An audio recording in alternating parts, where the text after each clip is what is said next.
Jonathan Turley, George Washington University professor. Sometimes I agree with him, sometimes don't. So again, not a totally partisan guy. He's kind of just calls it like he sees it. I don't always agree with his constitutional analysis, but he's certainly respected from both sides of the aisle. And when he said, can we play it for everybody again? I mean, we played it in the open, but I want you to listen closely to his kind of reaction to what the Democrats and Adam Schiff are trying to pull on the American people. Take a listen. I do think we have to be very cautious when we talk about what the standard is. I think that there is a lot to be outraged about. You certainly don't need a crime for impeachment, but you do need clarity. And they're proceeding on the narrowest basis for impeachment in the history of this country. We've never gone up with an impeachment just on abuse of power linked to a single controversy like this. That is a very slender basis. And I'm not too sure they gained a lot of ground on impeachment, as opposed to all of this does not seem right to many of us. There's a lot here that makes us all upset. But the question is this really an impeachable offense? And how do you distinguish what the president did here with what presidents do in conversations with heads of states? Understand that the narrowest basis for impeachment in the history of this country. He's been involved as a lead prosecutor of an impeachment when he said that in one of the more narrow ones as well, you could impeach President Clinton. You could vote to impeach President Clinton on the basis that he lied under oath, that was enough, lying under oath, a actual criminal act that you could point to, easily understandable. He lied under oath. It wasn't about the bad actions he took.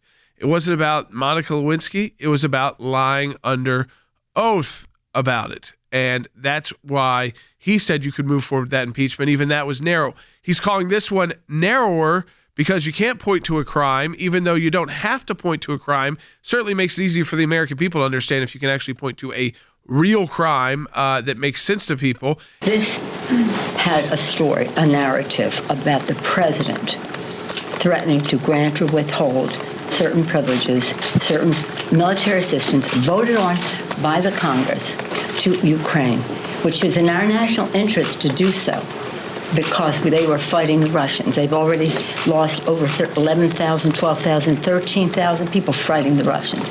That's why I say all roads lead to Putin. Yeah, but all roads lead to Putin and Obama, because the reason those 11, 12, 13,000 were killed fighting the Russians is because they were fighting with blankets.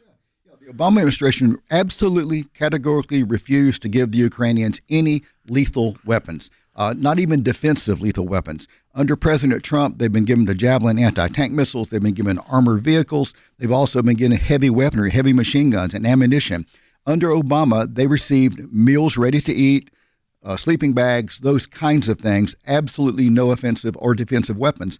That narrative is just so misleading and disingenuous. So, I mean, I want to go to Than Ben on this. Than, I'm saying this to say we tampered down those responses. You know, we said you could strongly disagree with the president. It doesn't rise to the level of impeachment. Yes. Will we be looking at an article of impeachment? Well, I don't know about that. We haven't even made a decision to impeach. That's what the inquiry is about. And when the committees decide that, and they will decide what the articles are. But I am saying that what is the president has admitted to and says it's perfect, I said it's perfectly wrong.